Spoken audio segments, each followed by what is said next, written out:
আজ আমরা এসেছি শীতের পিঠার সব জিনিসপত্র কিনতে। শীত তো এখানে নেই, কিন্তু পিঠার স্বাদ মনে পড়ে। আর হ্যাঁ, কে কি নিয়েছি এটা এখন বলবো।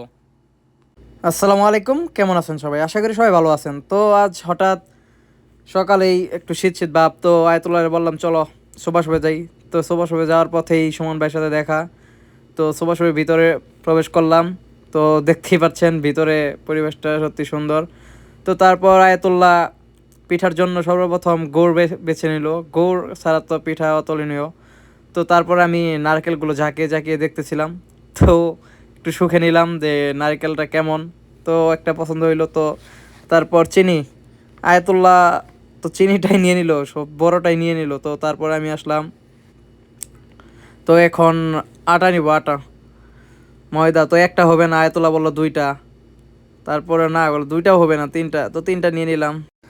তারপর আসলাম দুধের স্টলে। তো আয়াতুল্লাহ আমি একটা নিছি, তো বলতেছে একটা হবে না, দুইটা। ওকে ওকে দেখাইলো। তো বুঝতেই পারছেন ওই আজকে কিরকম একটা পিঠার উৎসব হবে।